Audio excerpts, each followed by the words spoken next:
From the beginning, as soon as the primaries were over, Ohio's been running, it's been back and forth. There's been a lot of volatility in the polls, but it's always been within the margin of error. And when it's that close, the thing that's going to make a difference is a ground effort, is a field effort. A good field effort traditionally can move the result of a race 3 to even 5 points. Remember, this is now extremely important. When we were talking about positive leads before, we were in New York where we had 2 million votes to play with. We're now in Ohio where we have about 5. Now, what do we do with our belongings if we have like a heavy bag or CK, you can do whatever the fuck you want. Just don't piss off a voter. Okay? If you piss off a voter, I'm sending you back to New York. I think in the ground war, the efforts on our side were very, very good. And I think, they had good organizers, really good people. They had a solid basis of information in terms of voter contact. If we're going to send people out right now, though, don't you think we should just send them out with blank pieces of paper? Yeah. So when we're done, should we just go back to the office? Go back to the union. Okay. Peace, good luck. There was a time when their turnout machine was better than ours. Really, even in 2000, they did a better job turning out their voters than we did on the Republican side. We learned from those mistakes, and we drove down deeper into the party the need for voter registration, voter identification, and voter turnout. We are actually doing door-to-door for George W. Bush. So we're going to every neighborhood, but we know, who's registered Republican, who's registered Democrat. We go through to make sure they're going to be voting. We mark down if they're home or they're not home, and we'll go back and revisit them because this is all about solidifying our base. I say this is down to an art. I can't imagine the Democrats have done this. They have this down to the street and door name.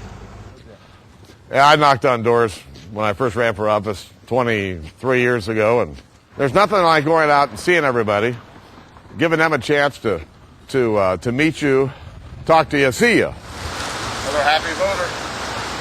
Any campaign, I think one of the important decisions they have to make is how much time you spend on motivation and how much time you spend on persuasion. It's actually interesting because I think it's the same is true in a lot of marketing campaigns in this country. How much do you persuade somebody that's a Burger King to come to McDonald's, or how much do you want to motivate somebody that already goes to McDonald's to go there 4 more times?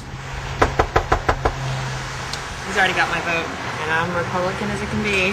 I love it. I saw that out there, so I'm very excited. You can actually call headquarters if you're interested. We need people to do phones. I'll be there too, so it'll be fun. That's what I like to see. It makes it a lot easier. So I think that's a big decision. We made early on that we were going to spend more resources, not exclusively, but more resources on motivation than we were on persuasion. We weren't playing that game. We weren't pursuing that strategy. The strategy that we pursued focused our resources almost exclusively and very intently on battleground states and focused most of those resources on the persuadable market.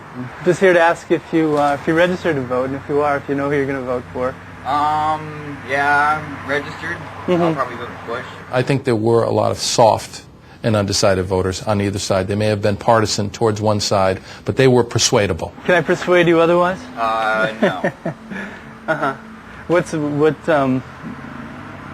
What is your, you seem a little bit like maybe you're wavering a little bit. No. You're I'm pretty sure. You're pretty sure. So, why do you want to vote for him? What do you think he's done good for the country? What's an important issue for you? Important issue? And can I not do this right now? I'm trying to eat. Yeah, of course. I'm sorry. Yeah, you're all right. All right. Okay. Could I just give you this one little pamphlet? No, I don't need it. Okay. This is the first time anybody sort of almost completely relied on almost exclusively a volunteer-driven organization. The good news for us is that we had built it over 18 months and tested it along the way to find out where you had flaws. You're not voting for Bush? Okay, we do need to write that down. Right. You don't want somebody in there who can't do the job versus just because you want to punish somebody who you don't agree with what they did on a decision. And I said, I hope you'll think about it over the next 3 days, and we'll probably send somebody back to the house. Don't think for a second the Bush-Cheney campaign let up on anything. They knew who was talking for them. They knew what they were saying. They knew where they were going, what houses were being hit.